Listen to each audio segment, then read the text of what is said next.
niweze kuwakaribisha mara tena. Imekuwa ni siku yenye shughuli nyingi, na Mungu ametuwezesha kuwa mahali hapa ili tuweze kuwa na nafasi nyingine ya kuendelea na somo letu la usiku wa leo, ambapo tunaendelea kujifunza bali ya usifu na kuabudu. Na kwa hivyo tunashukuru Mungu kwa sababu ya hatua kadhaa ambazo tumechukua, tukiendelea kupokea ufahamu wa mambo inayohusiana na ile hali ya kumsifu Mungu na hata kumwabudu, na itakuwa ni vizuri pia tutakapokuwa tukiendelea. Kwa hivyo tuwe na nafasi ya kuomba, na ili baadaye moja kwa moja tuingie katika neno la usiku wa leo. Na tuombe.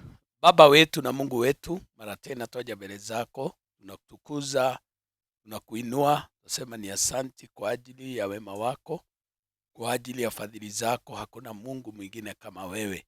Bwana, ni wewe ambaye umetusaidia mchana wote. Bwana, katika shughuli zote ambazo tumekuwa nazo siku ya leo umetusaidia. Hivyo Bwana, tunakuinua kwa kuwa wewe ni mwema, mtakatifu wa rehema, katika jina la Kristo Yesu. Ni wewe tu, ni wewe pekee, ni wewe Bwana. Uinuliwe na hata uhimidiwe katika jina lako takatifu. Tunakuinua, nasema ni asanti kwa ajili ya uweza wako na nguvu zako. Naamini ya kwamba hata usiku wa leo Bwana utatuongoza katika neno lako, Mungu wa rehema. Uzidi kupata ufunuo zaidi kwako, Mungu wa rehema. Kwa jina la Yesu Kristo tunaomba hata tunakushukuru. Amen. Basi ni nafasi hiyo nyingine tena ambapo tutaendelea. Najua ya kwamba kuna mambo kadha wa kadha tuliweza kushughulikia jana, na tulikuwa tunaangalia watu wa Agano Jipya na vile wanavyopaswa kuwa. Naamini ya kwamba hiyo tuliweza kushughulikia hiyo jana, na tukaweza kuona mambo kadhaa inayolinganishwa na wale makuhani wa zamani, na tena tukaangalia katika Agano Jipya ni jinsi gani ambavyo tunafaa kuwa ili tuweze kuwa na uzoefu ule wa kuweza kumwabudu na kumsifu Mungu wetu.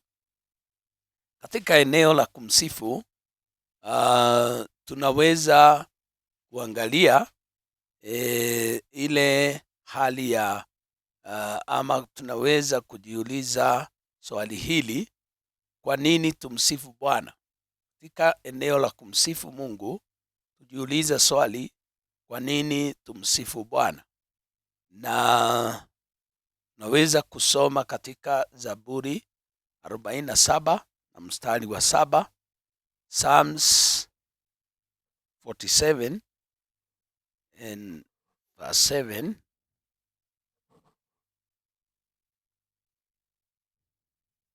Biblia inasema hivi: maana Mungu ndiye mfalme wa dunia yote, imbeni kwa akili. Kwa hivyo tunaelezwa ya kwamba, ama tunakumbushwa ya kwamba Bwana Mungu wetu ndiye mfalme wa dunia yote, na kwa hivyo tumuimbie na tuweze pia kutumia akili.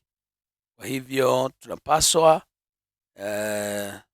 tufahamu ni kwa nini tunatoa sifa kwa Mungu. Hapa kuna baadhi ya sababu za kimaandiko kwa nini tunapaswa kufanya hivyo. Kwa hivyo sababu ya kwanza ili kwa nini tunamsifu Mungu ni kwa sababu yeye ni nani. Hiyo ni sababu ya kwanza. Katika Zaburi 149 na mstari wa kwanza,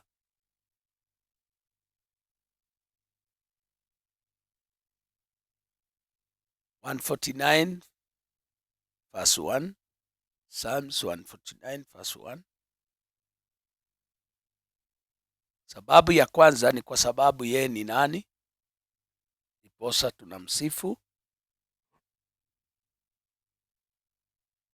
Psalms 149 verse 1. Nasema, haleluya, mwimbieni Bwana wimbo mpya, sifa zake katika kusanyiko la wataua. Kwa hivyo, kwa maneno mengine, msifu yeye kwa kuwa ni Bwana. Yeye ni mamlaka ya mwisho, uweza wa juu kuliko wote, mfalme wa wafalme wote, na Bwana wa mabwana wote. Kwa hivyo tuna msifu kwa sababu ya yeye ni nani, na hivyo tunachukua nafasi hiyo ili tumsifu kwa sababu ya vile alivyo. Na pia tukisoma katika Zaburi ya 48 mstari wa kwanza, Psalms 48 verse 1, nasema, Bwana ndiye aliye mkuu na mwenye kusifiwa sana katika mji wa Mungu wetu, katika mlima wake mtakatifu. Kwa hivyo tunamsifu kwa sababu ya vile yeye alivyo. Yeye ni mkuu, yeye ni Bwana wa mabwana, yeye ni mfalme wa falme, yeye ni mfalme wa dunia yote. Kwa hivyo kwa ajili ya vile alivyo, lazima tumsifu, na tunatoa sauti na tukielekeza kwa Mungu wetu na kumsifu na kumuinua, na inakuwa ni vizuri. Hata katika Zaburi 96 na mstari wa 4, Psalms 96 verse 4,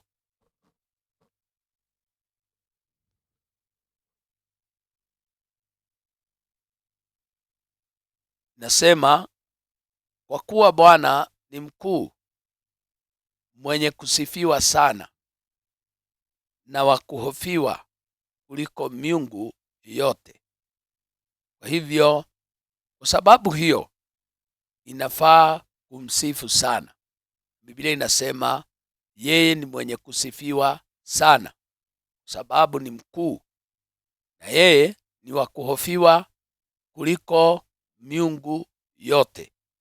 Na kwa hivyo bila shaka inafaa tumsifu Mungu. Tunaangalia leo ni kwa nini tumsifu Bwana. Sababu ya pili, tunamsifu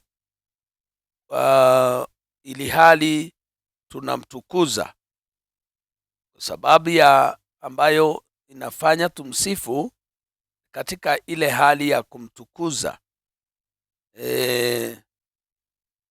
Na hiyo tukisoma katika Zaburi ya 50 na mstari wa 23, kumbuka Daudi aliweza kuwa na zaburi nyingi za kumsifu Mungu.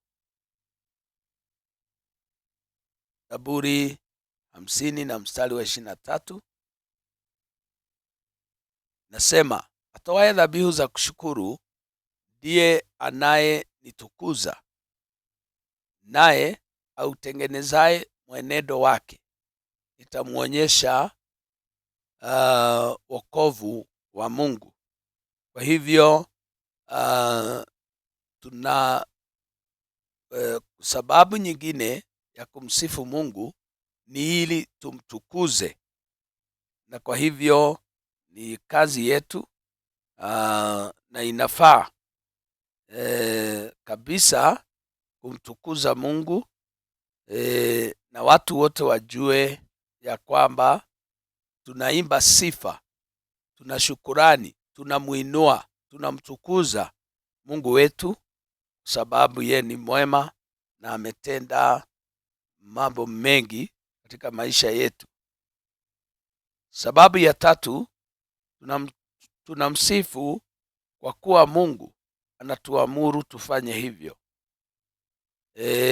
Kwa hivyo pia ni pendekezo ama Mungu anatuagiza tumsifu. Maana kamili iliyotufanya kuumbwa, wekwa pale duniani, ni ya kwamba tuwe tukimsifu na kumwinua Mungu wetu. Sababu ya nne, sijui kama nakimbia. Sababu ya tatu nimesema ni kwa kuwa Mungu anatuamuru tufanye hivyo, na yeye ndiye anayestahili kusifiwa. Tusisifu mambo mengine aliyoiumba. Kwa hivyo ni vizuri kuwa na nafasi ya kumsifu yeye. Sababu ya nne ni kwa sababu fadhili zake, fadhili ni zake zote. Hiyo Zaburi 103 na mstari wa 2.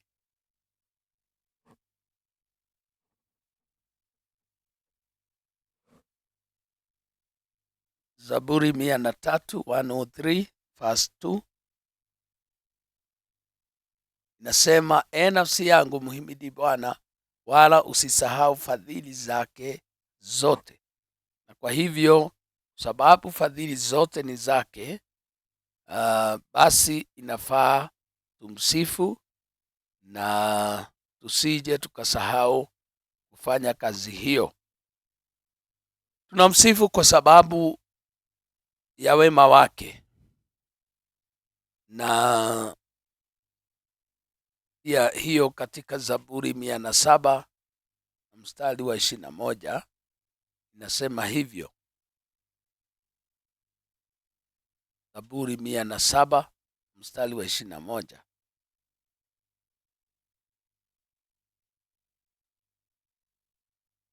107:21 nasema, na wamshukuru Bwana kwa fadhili zake na maajabu yake kwa wanadamu. Kwa hivyo tunamsifu kwa sababu ya wema wake na vile alivyo na mambo mazuri juu ya maisha yetu, vile ametenda mambo mema. Na tena jambo la sita ni kwa sababu ametenda mambo makuu katika maisha yetu, na kwa hivyo inafaa kumsifu.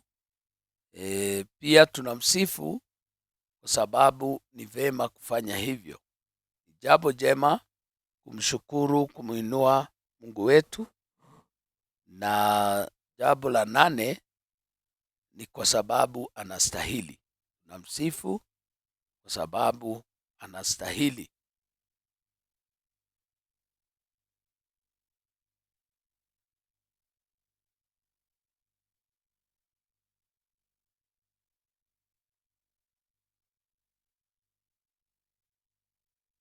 Pia tunamsifu kwa sababu ni sahihi ama ni sawa kufanya hivyo.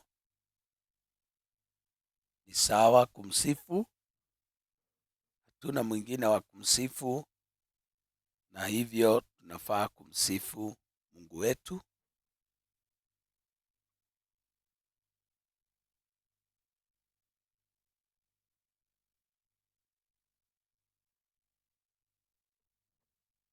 Jambo lingine, sababu nyingine,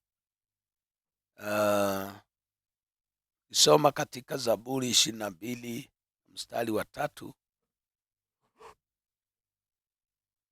Zaburi 22 mstari wa 3 nasema, na wewe umtakatifu uketie juu ya sifa za Israeli. Tunamsifu kwa sababu Mungu hukalia sifa, na ili apate mahali pa kuketi, basi inabidi tumsifu. Yeye anaketi juu ya sifa za Israeli. Kwa hivyo Mungu wetu anakalia sifa, na hivyo inafaa kumsifu na kuendelea kufanya kazi hiyo.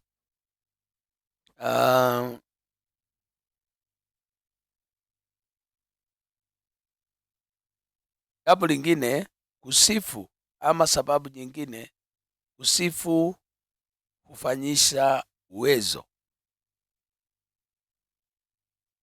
Hiyo katika Zaburi 84 mstari wa 7, mstari wa 4 hadi 7, Psalms 84 inasema, heri wakao nyumbani mwako, wanakuhimidi daima. Endelee.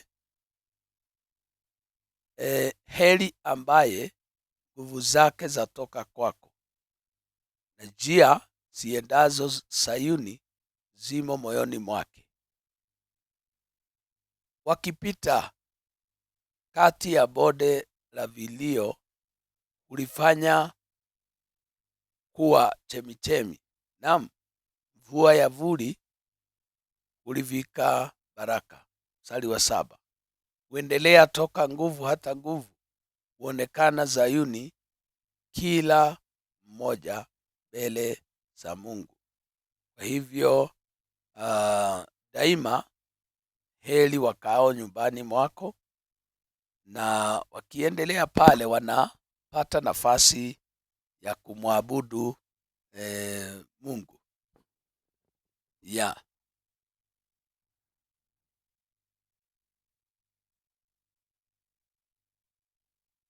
Kiendelea tutaona ya kwamba bado tunaangalia sababu za kumfanya Mungu asifiwe. Zaburi 37 na mstari wa 4,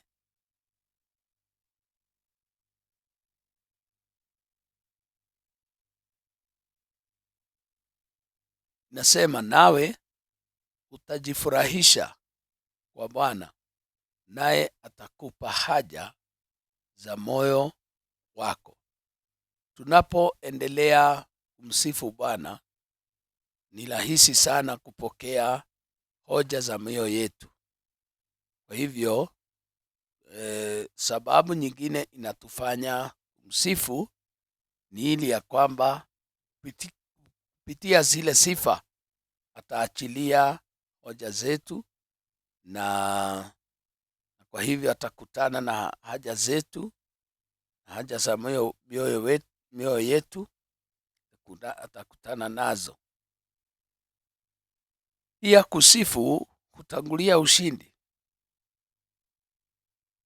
na hii tunaweza kusoma kuna wakati uliangalia neno hili, naweza kujikumbusha Matendo ya Nyakati wa pili 20 na mstari wa 21, Second Chronicles chapter 20 from verse 21.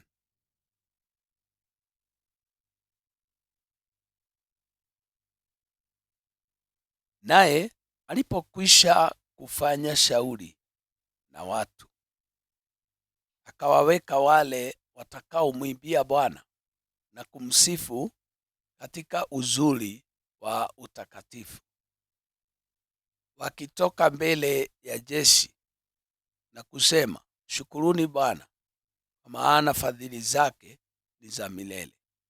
22.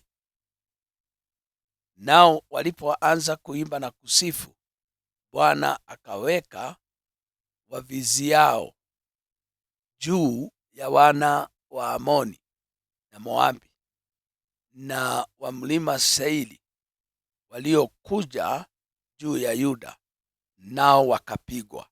Kwa hivyo ile hali ya kusifu inatangulia ushindi. Watu wanapomsifu Mungu wanapokea ushindi katika maisha yao, na kwa hivyo ni vizuri kuendelea kumsifu Mungu. Inafaa kufanya hayo. Basi ni nani anapaswa amsifu Mungu? Sasa tujiulize swali la pili. Lile la kwanza lilikuwa kwa nini tumsifu Mungu? La pili, ni nani anapaswa kumsifu Mungu? Zaburi 145 mstari wa 21, Psalms 145 verse 21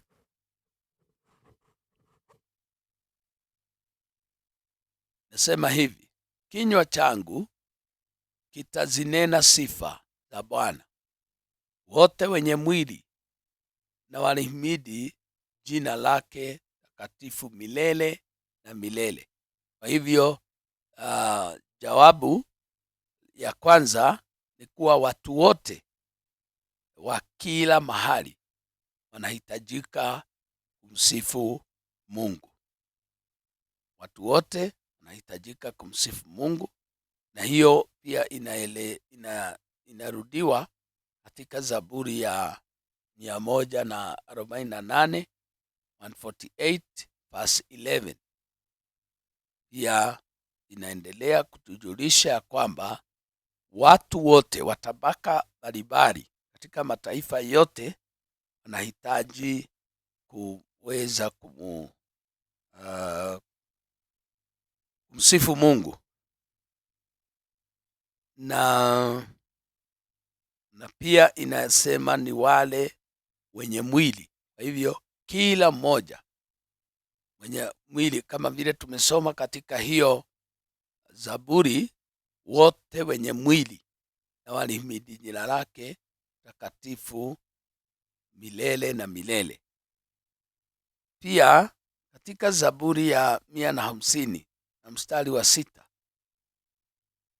nasema ni watu wale wote wenye pumzi. Kwa hivyo yule mtu mradi ako hai, ako na pumzi, ako na mwili, inafaa amsifu Mungu. Biblia inasema katika Zaburi 150 na mstari wa 6, kila mwenye pumzi na amsifu Bwana. Haleluya! Kwa hivyo ni kila mtu mwenye pumzi. Zaburi 79 na mstari wa 13, 79 verse 13 nasema, na sisi tulio watu wako na kondoo za malisho yako tutakushukuru milele, tutazimulia sifa zako kizazi kwa kizazi. Kwa hivyo inaeleza vizuri ya kwamba watu wa Mungu, maana anasema sisi tulio watu wako. Kwa hivyo watu wa Mungu ndio wanafaa msifu Mungu. Zaburi 145 mstari wa 10, 145 verse 10, ina nani hawa wanapaswa msifu Mungu? Pia Biblia inaachilia ama inasema, Bwana, kazi zako zote zitakushukuru, na wacha Mungu wako watakuhimidi. Kwa hivyo wale wanaomcha Mungu, wale wanapaswa kumsifu katika maisha yao. Zaburi 107 mstari wa kwanza, 107 verse 1,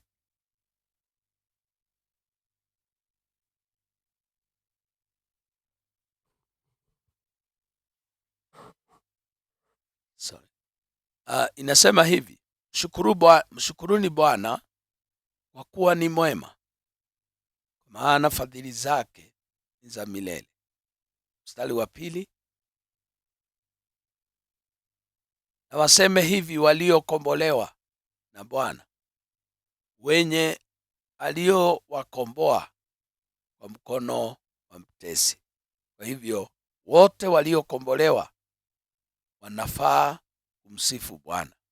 Kwa hivyo ukijiondoa kwa hii kategori, unajikuta ama unajipata kwa hii ingine. Kwa hivyo inajaribu kuelezwa ili watu wajue wanaostahili kumsifu Mungu. Pia katika Timotheo wa kwanza 4 na mstari wa 3, 1 Timothy chapter 4 verse 3,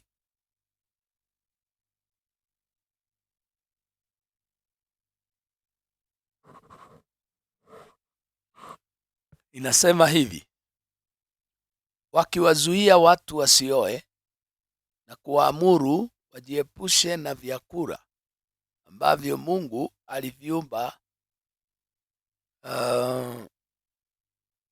aliviumba vipokewe kwa shukurani na walio na imani wenye kuijua hiyo ukweli. Pia wale watu wanaoijua ukweli basi hao wanahitajika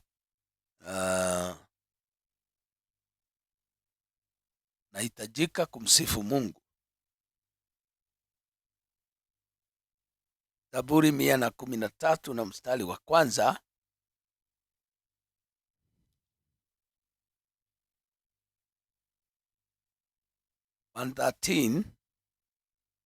verse 1, Psalms 113 verse 1.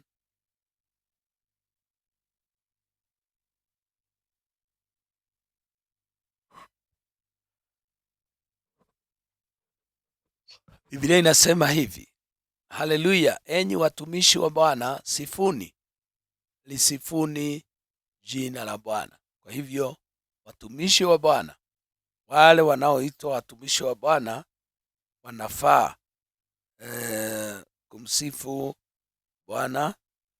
Na kwa hivyo tuko katika kategori hiyo, bado tunamtumikia Bwana, tunastahili kumsifu Mungu. Tukirudi katika Zaburi ya 148 mstari wa pili, 148 verse 2,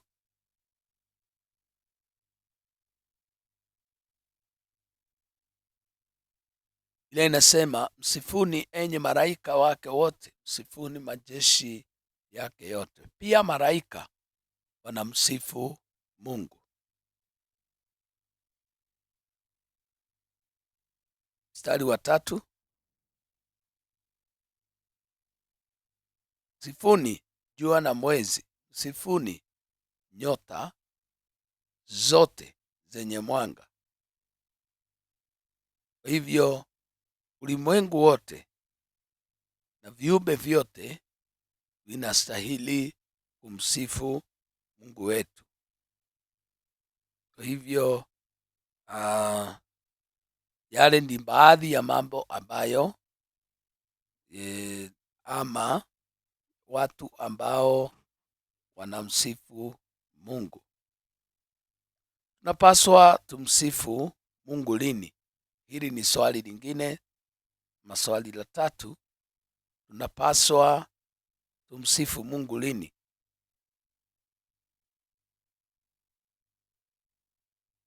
Tangu asubuhi hadi usiku.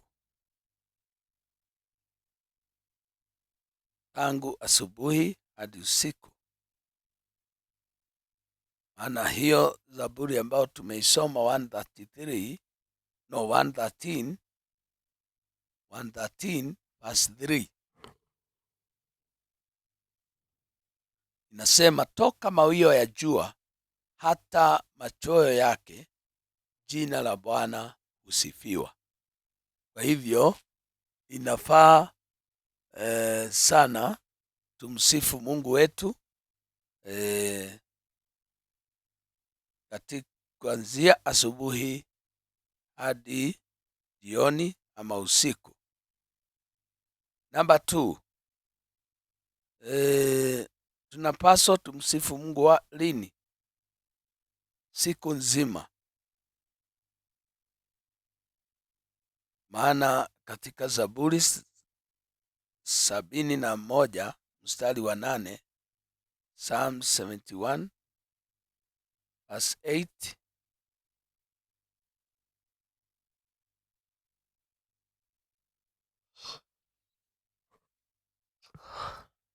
Biblia inasema hivi: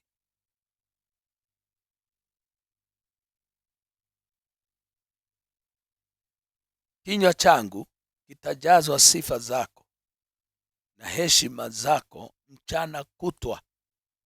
Hivyo bado inarudia kusema ya kwamba mchana wote mimi nitamsifu. Inafaa kumsifu Mungu mchana wote.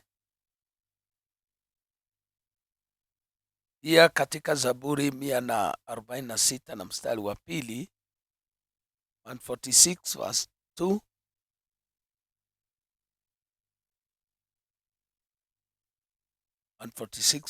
inasema nitamsifu Bwana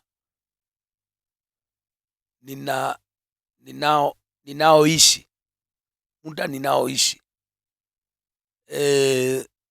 Nitamuibia Mungu wangu nitamuimbia Mungu wangu ningali ni hai. Kwa hivyo mara ninapokuwa ninaishi, nitaendelea kumsifu Mungu. Hivyo ni vizuri kuelewa hayo. Maadamu tunaishi, tuendelee kumsifu Mungu. Kwa hivyo kiumbe chote ambacho kiko hai ni kinafaa kumsifu Mungu wetu. Pia tunamsifu nyakati zote.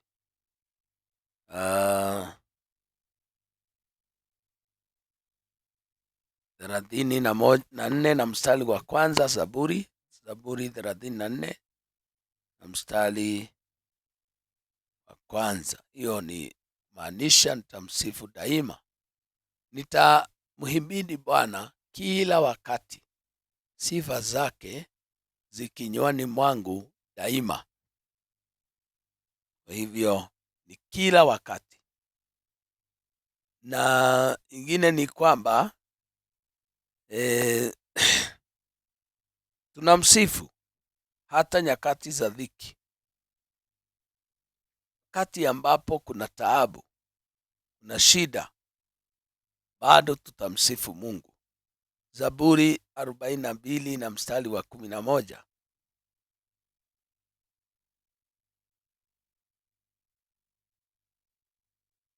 tunapaswa tumsifu Mungu lini?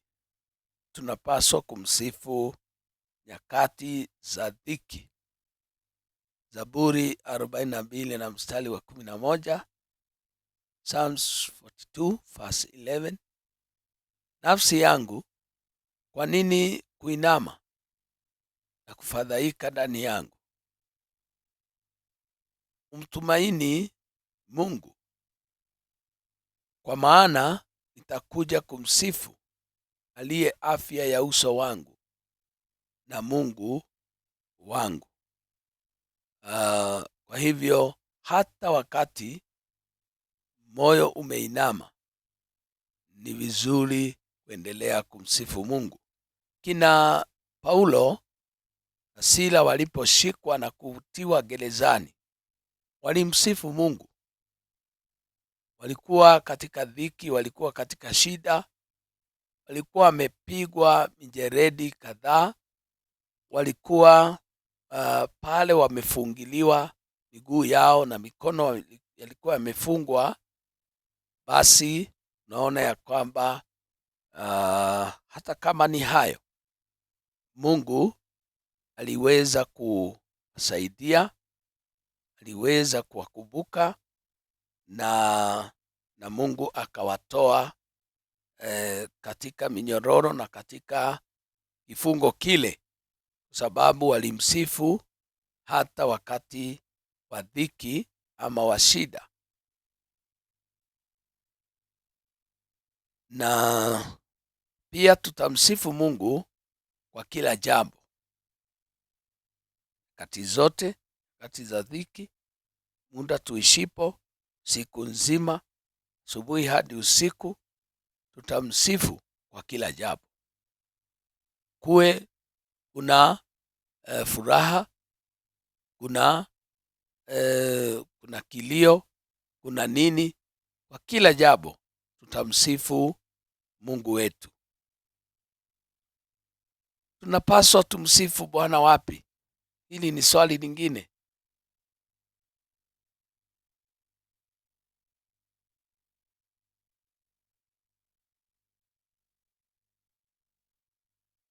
Katika kusanyiko kubwa tunafaa kumsifu Mungu wetu. Hiyo ni katika Zaburi 22 na mstari wa 22. Kwa hivyo tunapokusanyika, kama vile huwa tunakusanyika kanisani, inafaa tumsifu Mungu wetu. Nitalihubiri jina lako kwa ndugu zangu. Katikati ya kusanyiko nitakusifu. Kwa hivyo wakati tumekusanyika, pia ni wakati mzuri wa kumsifu Mungu. Ya pili, kati ya watu. Pia ukiwa miongoni ama katikati mwa watu, usiogope watu. Ni vizuri kumsifu Mungu. Hiyo ni katika Zaburi 57 mstari wa 9. Psalms 57 verse 9. Bwana, nitakushukuru kati ya watu, nitakuimbia zaburi kati ya mataifa. Kwa hivyo katikati mwa watu ni vizuri kumsifu na kumuinua Mungu wetu. Pia katika nyuani mwake ni vizuri kumsifu. Hiyo ni katika Zaburi 100 mstari wa 4.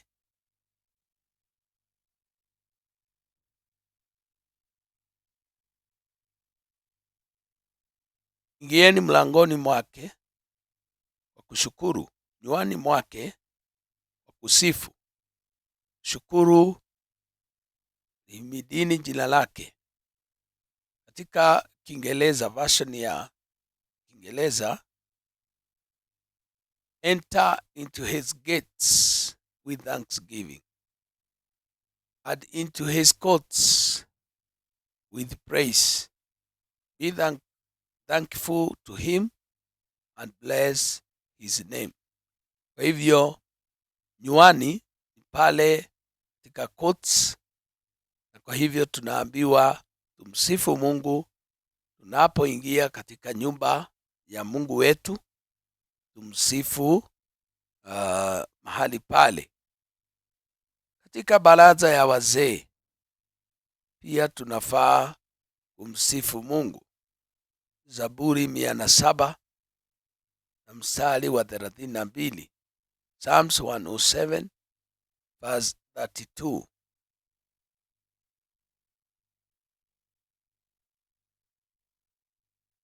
107:32 inasema, na wamtukuze katika kusanyiko la watu, na wamuhimidi katika baraza ya wazee. Kwa hivyo kila mahali sifa za Mungu wetu. Mungu alihitaji sifiwe. Sema ni kina nani watakao msifu? Amesema ni wapi takaposifiwa. Na kwa hivyo hakuna mtu ambaye atakuwa na sababu ya kutomsifu Mungu, maana mlango umefunguliwa ya kwamba unaweza kutoa hii dhabihu ya kumsifu mahali popote pale unaweza kuwa. Pia unaweza kumsifu ukiwa kati ya mataifa. Kwa hivyo Waisraeli walielezwa jambo hilo, watu wa mataifa ni sisi, nasi tukiwa katikati mwa wale watu ambao hawajaokoka tunaweza kuendelea kumsifu Mungu wetu na itakuwa ni vizuri. Pia ni kati ya mataifa, hiyo tumesema kati ya mataifa, na katikati mwa ya mkutano inafaa tumsifu Mungu wetu. Naamini ya kwamba tunaendelea vizuri, na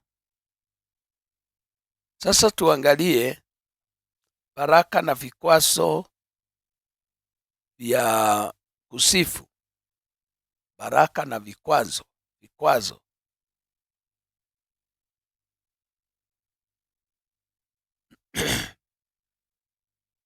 Katika hiyo tuangalie jinsi kusifu kunavyoleta baraka za Mungu. Kusifu kunaleta baraka za Mungu.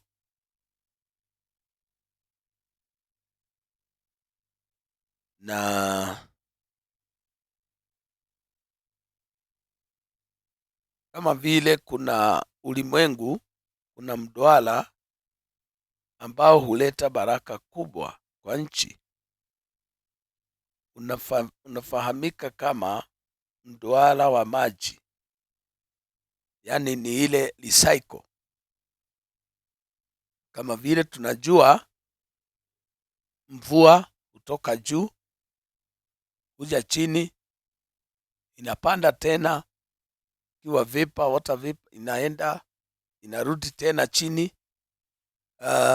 Vivyo hivyo tunapomsifu Mungu, naye anaachilia baraka kwetu. Anapewa sifa. Na kwa hivyo kuna ule mzunguko. Sisi tunasifu tukiwa hapa duniani, naye Mungu akiwa mbinguni anaachilia baraka. Sifa ile inapanda, inafikia Mungu, naye anaachilia baraka. Inakuwa hivyo, na ni vizuri kuelewa mambo hayo.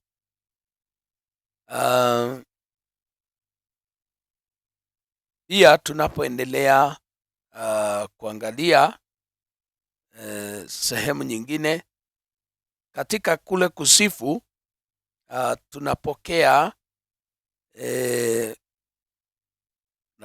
kweli za kiroho, na hiyo nitaeleza ina maana gani. Sifu kunaleta baraka, na pale ndani ya roho unakuta ya kwamba tunakuwa na ile ndani ya roho zetu, jinsi ambavyo tunavyoendelea kumsifu Mungu, tunaendelea kuwa na kweli, hakika ya kwamba Mungu yuko pale, na tunasikia himizo ya kwamba tutaendelea kumsifu bila hata kusukumwa, na tunasikia kabisa sifa zinatoka ndani yetu, kwa sababu hakika kunakuwa na hakika na ile kweli ndani yetu ya kwamba Mungu tunayemsifu anafaa kusifiwa, kuinuliwa na jambo kama hiyo. Ni kama vile ambavyo tumeona ya kwamba kama vile mvua hunyesha na baadaye na inapada juu, tunapata ile baraka za kiroho ndani yetu, na hata sisi kuna ile furaha tunaosikia ndani yetu kwa sababu ya kuendelea kumsifu Mungu. Na mimi ya kwamba tumeendelea vizuri. Tumeangalia sehemu hizo tatu. Kwa nini tumsifu Mungu, na ni nani anayepaswa kumsifu Mungu, na pia tunafaa kumsifu tukiwa wapi. Na sasa tunaangalia baraka ambazo Mungu huachilia kwa ajili ya vile ambavyo tunaendelea kumsifu Mungu wetu. Katika kitabu cha Zaburi 147 na mstari wa 7 na wa 8, Psalms 147,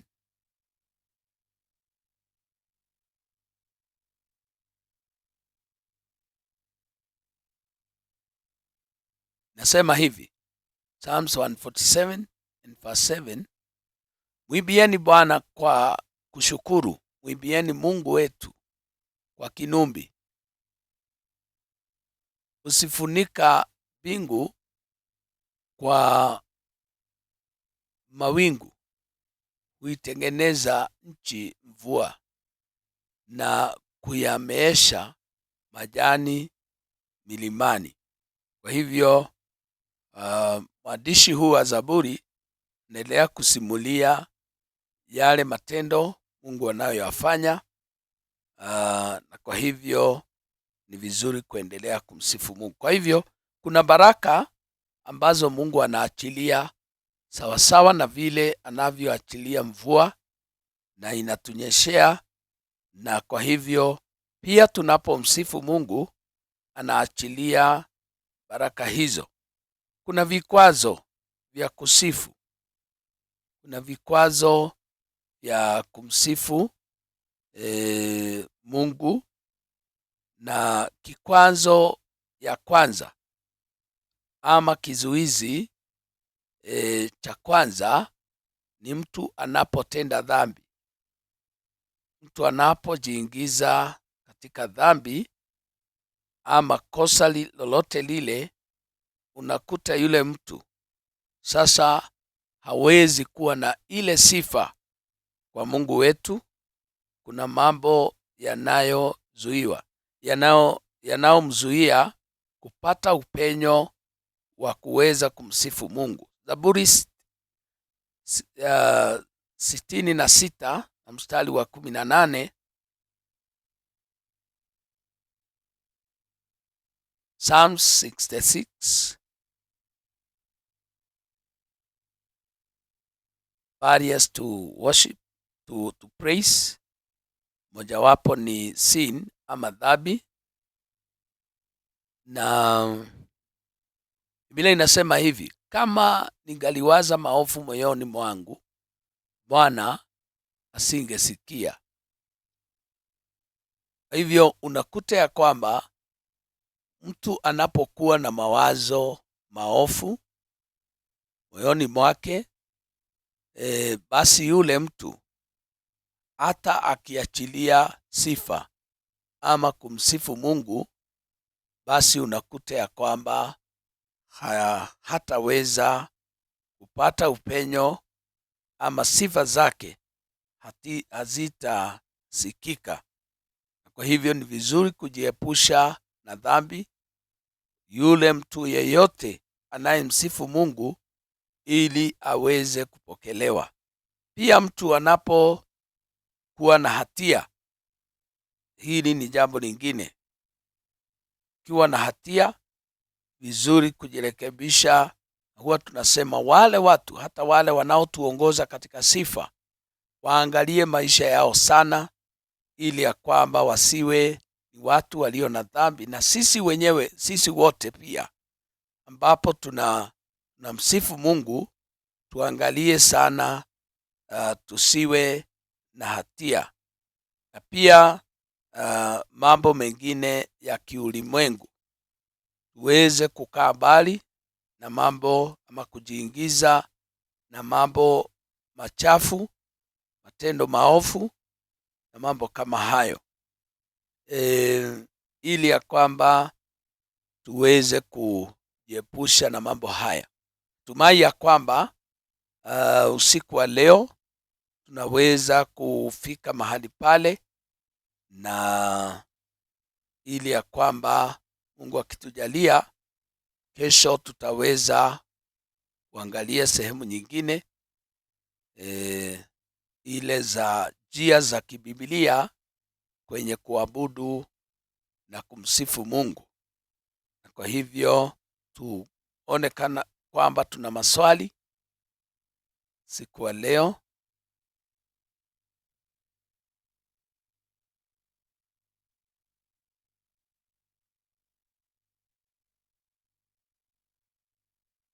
Kama hakuna swali, na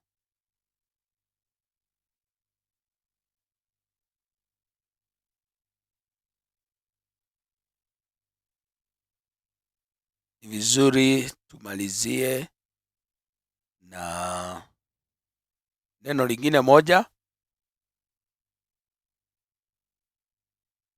katika Mathayo 15 na mstari wa 6. Matthew chapter 15 verse 6.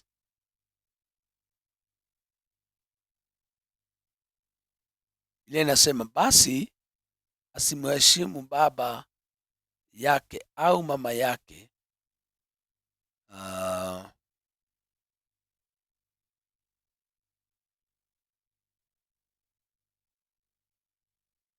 mkalitangua neno la Mungu ajili ya mapokeo yenu.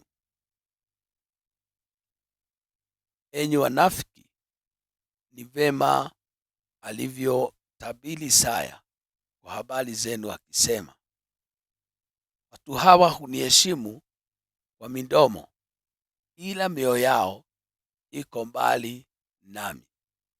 Hata kama tukifikisha hapo, unaona Yesu kuna mambo aliyonena na wale Mafarisayo, aliona wakiwa na unafiki mwingi sana. Kuna mambo walitenda ile inaitwa ya taratibu za kidini na zile mila za kidini, lakini ndani ya moyo yao si kwamba walikuwa na mheshimu Mungu, ila walikuwa na mheshimu kwa midomo tu, na Mungu akaona mambo hayo, lakini mioyo yao ilikuwa mbali, ikawa mbali sana na Mungu. Na kwa hivyo ikija wakati wa kutoa dhabihu hii ya kumsifu Mungu, wacha mioyo yetu iwe Mungu akiangalia, naona mioyo yetu iko pale, ili tumsifu, apokee sifa zetu, aendelee kufurahia, maana tumeona katika neno lake yeye anaketi katika hizo sifa. Na kwa hivyo anangojea, anatafuta mtu ambaye ataweza kumsifu kwa kweli na roho, naye ataweza kufurahia. Na tumeona ni kila wakati, iwe ni usiku, iwe ni mchana, Mungu anangojea wale watakao msifu kwa kweli na roho, watakaozama katika mambo hayo, kwa ajili wanamheshimu, wanampenda, wanajua yeye ni mkuu na anastahili sifa zote. Mungu wetu, yeye ni zaidi ya miungu mingine yote, yeye ni zaidi ya mambo yote, na alituumba ili tumsifu. Amejitafutia watu ambao watamsifu, na wale watu ndio sisi. Na kwa hivyo inafaa tuweze kuwa na hali hiyo ya kujitayarisha na kujiweka tayari, tuendelee kumsifu Mungu wetu. Tuombe, tumshukuru Mungu wetu usiku wa leo, na kwa sababu matendo yake ni matendo makuu, matendo ya ajabu, na tuzidi kuona vile naweza kufanya katika maisha yetu, katika jina la Yesu. Na tuombe. Mungu wetu na Baba wetu, kwa jina takatifu la Yesu Kristo, nashukuru kwa sababu unatujulisha ya kwamba ni kwa nini tukusifu, na pia ni wapi na ni nani anayefaa kukusifu. Na kwa hivyo Mungu wa rehema, ni ombi letu ya kwamba utusaidie, ili kila wakati Mungu wa rehema bila kusukumiwa, na pia mioyo yetu ikiwa karibu na wewe. Bwana wa rehema, tukuinue, tukusifu, tulihimidi jina lako, maana fadhili zako ni za milele. Hakuna mwingine anayestahili kupokea sifa ila ni wewe, Mungu wa rehema. Wewe ni Mungu aliye na wivu. Hungependa sifa ziachiliwe kwa miungu ama kwa sanamu, bali Mungu wa rehema, wewe unahitaji sifa zote. Mungu wa rehema, tusaidie nyakati hizi za mwisho, tuwe na revival, tuwe na ufufio, ili ya kwamba tukusifu kwa njia ambayo itakupendeza kwa jina la Yesu. Tusije tukawa na ile tabia ya kuwasifu watu na kuinua watu wa ulimwengu ambao tunaishi, bali tukuinue wewe, tukusifu wewe, tukuabudu wewe, kwa sababu unafaa, unastahili kusifiwa na kuinuliwa. Tubariki usiku wa leo, bariki msikilizaji wangu, tubariki zote na uzidi kututenda mema kwa ajili ya neema yako, kwa ajili ya fadhili zako, katika jina la Yesu. Twajikabidhi mikononi mwako, twajua hata usiku wa leo utakuwa pamoja nasi, na hadi tutakapoonana siku ya kesho, Mungu wa rehema, panapo majaliwa yako, Mungu wa rehema, azidi kututenda mema kwa kila jambo. Mwokozi wa rehema, kwa jina takatifu la Yesu Kristo tunaomba hata tunakushukuru. Amen. Amen. Barikiweni sana usiku wa leo, nawatakia usiku wa baraka. Mungu awe pamoja nasi. Tuendelee kumsifu Mungu wetu na kumuinua. Anangojea sifa zetu katika jina la Yesu. Amen.